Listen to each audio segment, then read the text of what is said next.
Sri Aurobindo's Savitri, a legend and a symbol. Book 7, the Book of Yoga. Canto 2, the Parable of the Search for the Soul.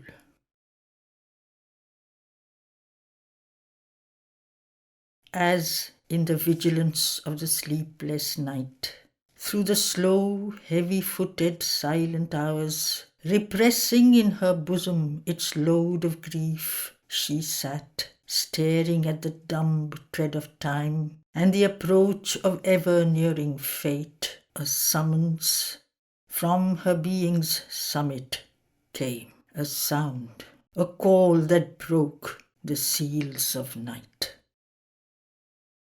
Above her brows, where will and knowledge meet, a mighty voice invaded mortal space. It seemed to come from inaccessible heights, and yet was intimate with all the world, and knew the meaning of the steps of time, and saw eternal destinies changeless seen, filling the far prospect of the cosmic gaze.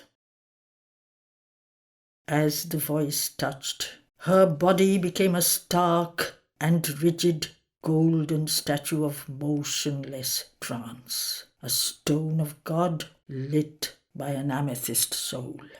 Around her body's stillness, all grew still. Her heart listened to its slow, measured beats. Her mind, renouncing thought, heard and was mute. Why camest thou to this dumb, death-bound earth, this ignorant life beneath the indifferent skies, died like a sacrifice on the altar of time? O spirit, O immortal energy, if 'twas to nurse grief in a helpless heart, or with hard, tearless eyes await thy doom, arise, O soul, and vanquish time and death. But Savitri's heart replied in the dim night, my strength is taken from me and given to death. Why should I lift my hands to the shut heavens, or struggle with mute inevitable fate, or hope in vain to uplift an ignorant race who hug their lot and mock the Saviour light, and see in mind wisdom's sole tabernacle? In its harsh beak and its inconscient base, a rock of safety and an anchor of sleep, is there a God whom any cry can move? He sits in peace and leaves the mortal strength impotent against his calm, omnipotent law, and in conscience and the almighty hands of death. What need have I? What need has Satyavan to avoid the black-meshed net, the dismal door, or call a mightier light into life's closed room, a greater law into man's little world? Why should I strive with earth's unyielding laws, or stave off death's inevitable hour? This surely is best, to baptize with my fate, and follow close behind my lover's steps, and pass through night, from twilight to the sun, across the tenebrous river that divides the adjoining parishes of earth and heaven. Then could we lie, enarmed, breast upon breast, untroubled by thought, untroubled by our hearts, forgetting man and life and time and its hours, forgetting eternity's call, forgetting God. The voice replied, is this enough, O spirit?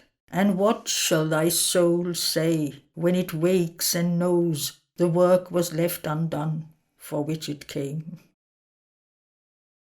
Or is this all for thy being born on earth, charged with a mandate from eternity, a listener to the voices of the years, a follower of the footprints of the gods, to pass and leave unchanged the old dusty laws?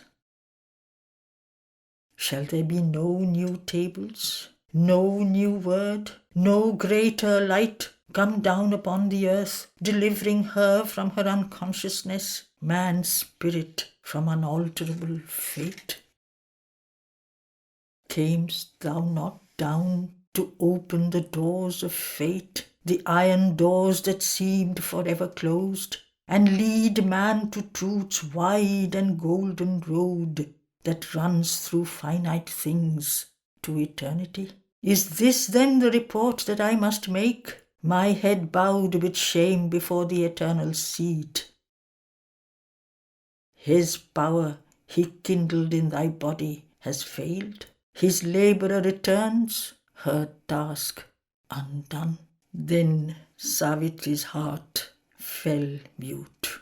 It spoke no word, but holding back her troubled rebel heart, abrupt, erect and strong, calm like a hill, surmounting the seas of mortal ignorance, its peak immutable above mind's air, a power within her answered the still voice.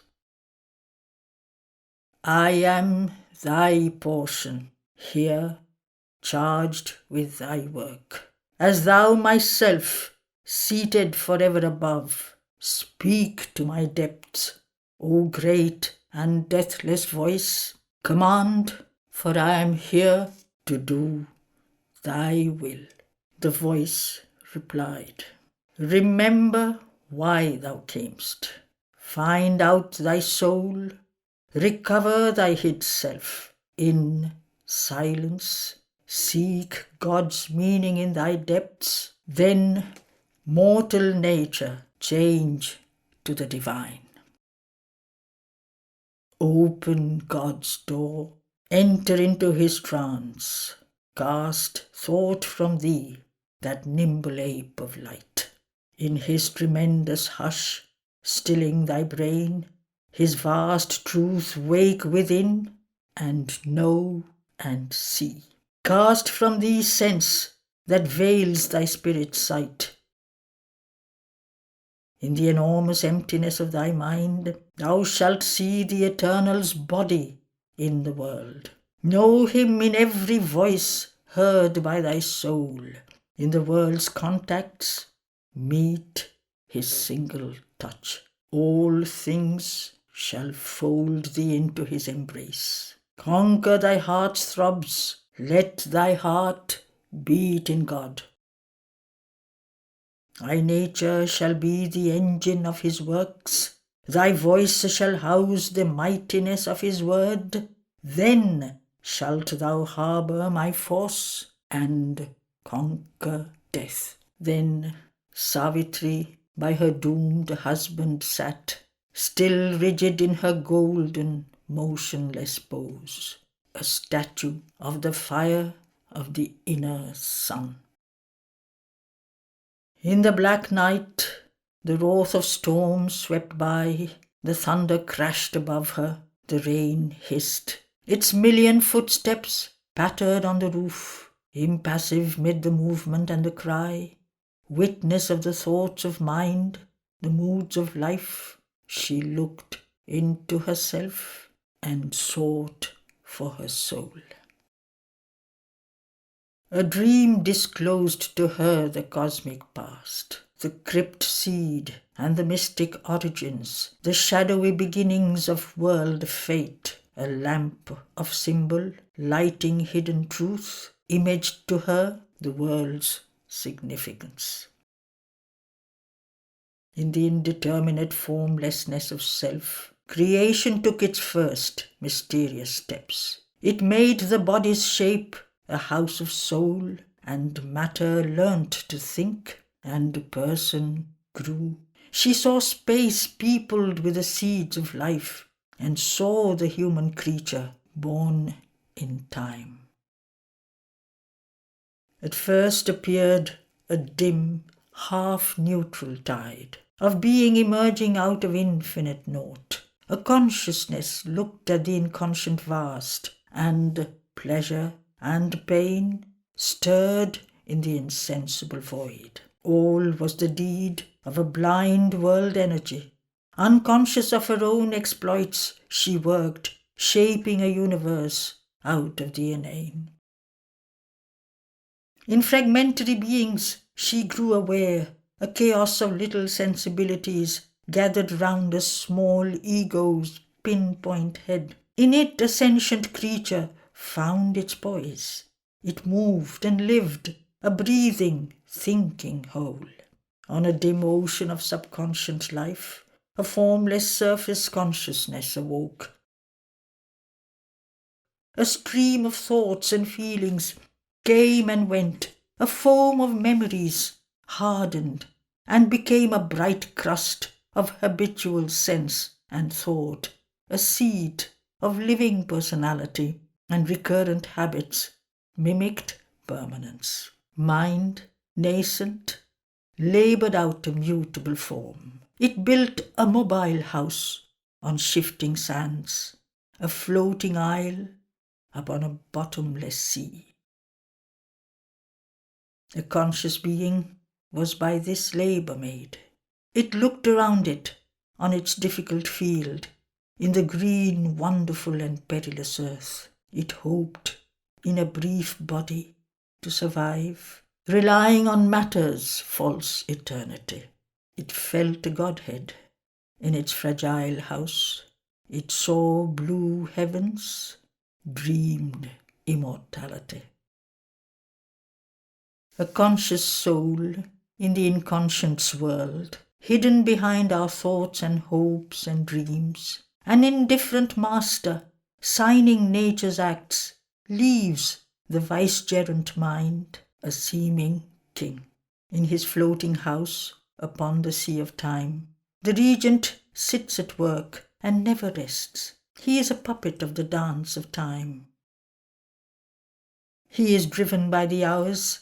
The moment's call compels him with the thronging of life's need and the babble of the voices of the world. This mind no silence knows, nor dreamless sleep. In the incessant circling of its steps, thoughts tread forever through the listening brain. It toils like a machine and cannot stop. Into the body's many storied rooms, endless crowd down the dream god's messages. All is a 100-toned murmur and babble and stir. There is a tireless running to and fro, a haste of movement and a ceaseless cry. The hurried servant senses answer apace to every knock upon the outer doors. Bring in time's visitors, report each call, admit the 1,000 queries, and the calls and the messages of communicating minds, and the heavy business of unnumbered lives, and all the 1,000-fold commerce of the world. Even in the tracts of sleep is scant repose. He mocks life's steps in strange subconscious dreams. He strays in a subtle realm of symbol scenes. His night with thin air visions and dim forms he packs, or peoples with slight drifting shapes, and only a moment spends in silent self. Adventuring into infinite mind space, he unfolds his wings of thought in inner air, or travelling in imagination's car, crosses the globe, journeys beneath the stars, to subtle worlds takes his ethereal course, visits the gods on life's miraculous peaks, communicates with heaven, tampers with hell. This is the little surface of man's life. He is this, and he is all the universe. He scales the unseen, his depths dare the abyss. A whole mysterious world is locked within, unknown to himself. He lives a hidden king behind rich tapestries in great secret rooms, an epicure of the spirit's unseen joys. He lives on the sweet honey of solitude. A nameless God in an unapproachable fame, in the secret adytum of his inmost soul, he guards the being's covered mysteries beneath the threshold, behind shadowy gates, or shut in vast cellars of inconscient sleep. The immaculate divine all-wonderful casts into the argent purity of his soul his splendour and his greatness, and the light of self-creation in time's infinity, as into a sublimely mirroring glass. Man, in the world's life, works out the dreams of God. But all is there, even God's opposites. He is a little front of nature's works, a thinking outline of a cryptic force. All she reveals in him, that is in her. Her glories walk in him, and her darknesses. Man's house of life holds not the gods alone. There are occult shadows, there are tenebrous powers, inhabitants of life's ominous nether rooms, a shadowy world's stupendous denizens. A careless guardian of his nature's powers, man harbours dangerous forces in his house. The Titan and the Fury and the Jinn lie bound in the subconscious cavern pit, and the beast grovels in his ant den. Dire mutterings rise and murmur in their drowse. Insurgent sometimes raises its huge head, a monstrous mystery lurking in life's deeps, the mystery of dark and fallen worlds, the dread visages of the adversary kings. The dreadful powers held down within his depths become his masters or his ministers.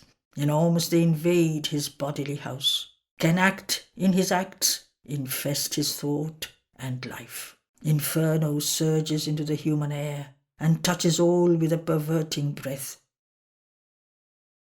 Grey forces like a thin miasma creep, stealing through chinks in his closed mansion's doors, discolouring the walls of upper mind in which he lives, his fair and specious life, and leave behind a stench of sin and death. Not only rise in him perverse drifts of thought and formidable formless influences, but there come presences and awful shapes, tremendous forms and faces mount dim steps and stare at times into his living rooms, or called up for a moment's passionate work, lay a dire custom's claim upon his heart. Aroused from sleep, they can be bound no more. Afflicting the daylight and alarming night, invading at will his outer tenement, the stark gloom's grisly dire inhabitants, mounting into God's light, all light perturb. All they have touched or seen, they make their own. In nature's basement lodge, mind's passages fill, disrupt thought's links and musing sequences, break through the soul's stillness with a noise and cry, or they call the inhabitants of the abyss, invite the instincts to forbidden joys, a laughter wake of dread demoniac mirth, and with nether riot and revel shake life's floor.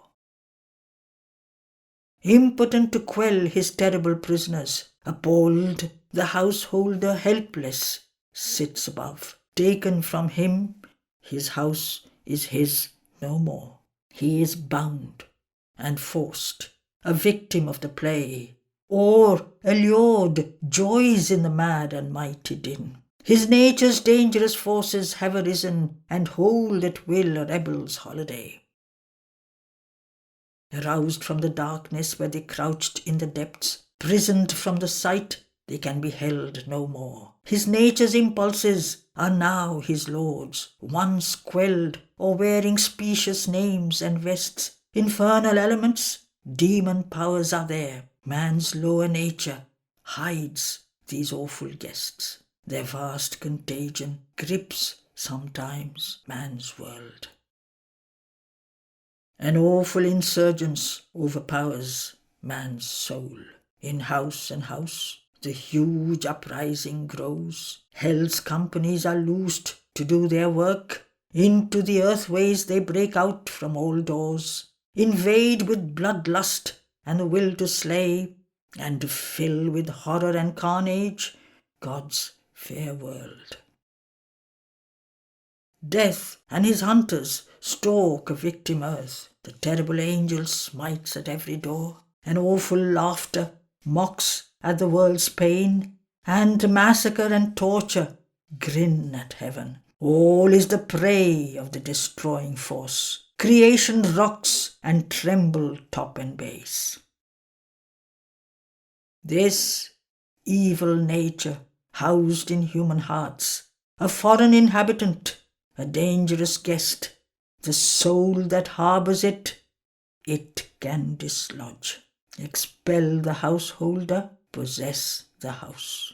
An opposite potency contradicting God, a momentary evil's almightiness has straddled the straight path of nature's acts.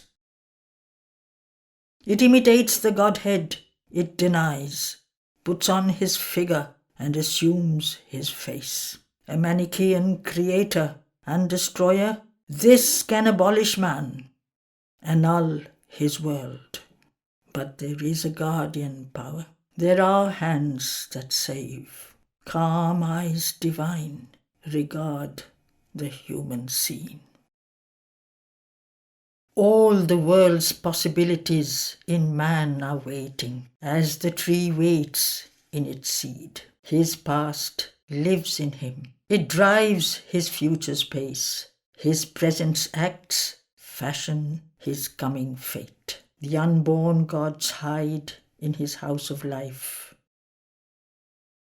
The demons of the unknown overshadow his mind, casting their dreams into live moulds of thought, the moulds in which his mind builds out its world. His mind creates around him its universe. All that has been renews in him its birth. All that can be is figured in his soul.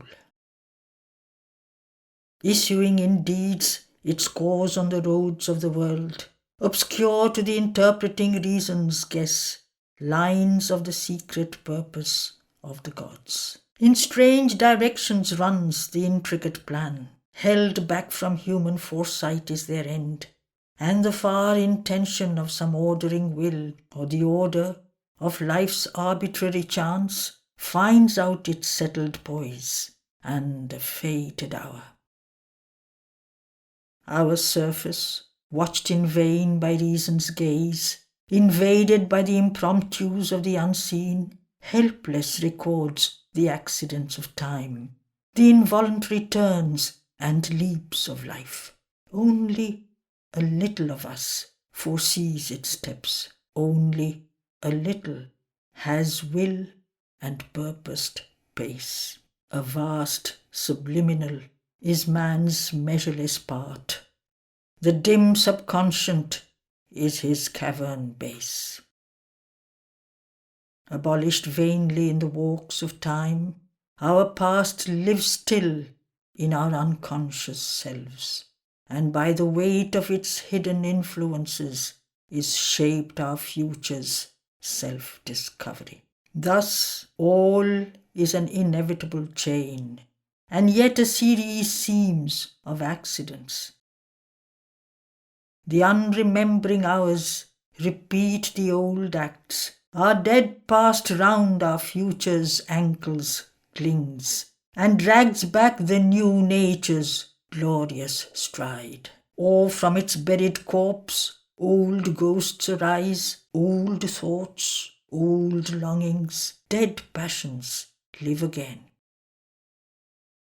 Recur in sleep, or move the waking man to words that force the barrier of the lips, to deeds that suddenly start and o'erleap his head of reason and his guardian will. An old self lurks in the new self we are. Hardly we escape from what we once had been. In the dim gleam of habit's passages, in the subconscious's darkling corridors, all things are carried by the porter nerves, and nothing checked by subterranean mind, unstudied by the guardians of the doors, and passed by a blind instinctive memory. The old gang dismissed, old cancelled passports serve. Nothing is wholly dead that once had lived. In dim tunnels of the world's being, and in ours, the old rejected nature still survives. The corpses of its slain thoughts raise their heads and visit mind's nocturnal walks in sleep. Its stifled impulses breathe and move and rise. All keeps a phantom immortality. Irresistible are nature's sequences. The seeds of sins renounced sprout from hid soil. The evil cast from our hearts once more we face. Our dead selves come to slay our living soul. A portion of us lives in present time. A secret mass in dim inconscience gropes. Out of the inconscient and subliminal arisen, we live in mind's uncertain light, and strive to know and master a dubious world whose purpose and meaning are hidden from our sight. Above us dwells a superconscient God, hidden in the mystery of his own light. Around us is a vast of ignorance, lit by the uncertain ray of human mind. Below us sleeps the inconscient, dark and mute. But this is only matter's first self-view, a scale and series in the ignorance. This is not all we are, or all our world. Our greater self of knowledge waits for us, a supreme light in the truth-conscious vast. It sees from summits beyond thinking mind. It moves in a splendid air transcending life. It shall descend and make earth's life divine. Truth made the world, not a blind nature force.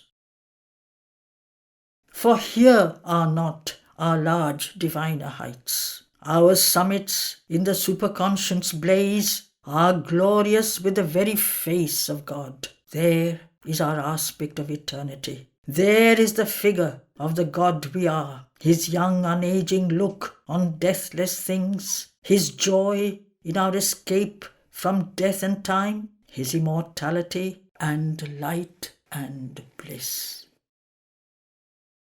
Our larger being sits behind cryptic walls. There are greatnesses hidden in our unseen parts that wait their hour to step into life's front. We feel an aid from deep indwelling gods. One speaks within, light comes to us from above. Our soul from its mysterious chamber acts, its influence pressing on our heart and mind, pushes them to exceed their mortal selves. It seeks for good and beauty and for God. We see beyond self's walls our limitless self. We gaze through our world's glass at half-seen vasts. We hunt for the truth behind apparent things. Our inner mind dwells in a larger light. Its brightness looks at us through hidden doors. Our members luminous grow, and wisdom's face appears in the doorway of the mystic ward. When she enters into our house of outward sense, then we look up and see above her sun. A mighty life-self with its inner powers supports the dwarfish bodicum we call life. It can graft upon our crawl 2 puissant wings. Our body's subtle self is throned within, in its viewless palace of veridical dreams that are bright shadows of the thoughts of God. In the prone, obscure beginnings of the race, the human grew in the bowed, ape-like man. He stood erect, a god-like form and force, and a soul's thoughts looked out from earth-born eyes. Man stood erect. He wore the thinker's brow. He looked at heaven and saw his comrade stars. A vision came of beauty and greater birth. slowly emerging from the heart's chapel of light, and moved in a white, lucent air of dreams. He saw his being's unrealized vastnesses. He aspired and housed the nascent demigod. Out of the dim recesses of the self, the occult seeker into the open came. He heard the far and touched the intangible. He gazed into the future and the unseen. He used the powers earth instruments cannot use, a pastime made of the impossible. He caught up fragments of the omniscient's thought, he scattered formulas of omnipotence. Thus man, in his little house made of earth's dust, grew towards an unseen heaven of thought and dream, looking into the vast vistas of his mind on a small globe dotting infinity. At last, climbing a long and narrow stair, he stood alone on the high roof of things and saw the light of a spiritual sun. Aspiring, he transcends his earthly self. He stands in the largeness of his soul, newborn, redeemed from encirclement by mortal things, and moves in a pure, free, spiritual realm, as in the rare breath of a stratosphere. A last end of far lines of divinity. He mounts by a frail thread to his high source. He reaches his fount of immortality. He calls the Godhead into his mortal life. All this the Spirit concealed had done in her. A portion of the mighty Mother came into her as into its own human part. Amid the cosmic workings of the gods, it marked her the centre of a wide-drawn scheme, dreamed in the passion of her far-seeing spirit to mould humanity into God's own shape and lead this great, blind, struggling world to light, or a new world discover or create. Earth must transform herself and equal heaven, or heaven descend into earth's mortal state. But for such vast spiritual change to be, out of the mystic cavern in man's heart, the heavenly psyche must put off her veil and step into common nature's crowded rooms, and stand uncovered in that nature's front, and rule its thoughts, and fill the body and life. Obedient to a high command, she sat. Time, life, and death were passing incidents, obstructing with their transient view her sight. Her sight that must break through and liberate the God imprisoned in the visionless mortal man. The inferior nature, born into ignorance, still took too large a place. It veiled herself and must be pushed aside to find her soul. End of Canto.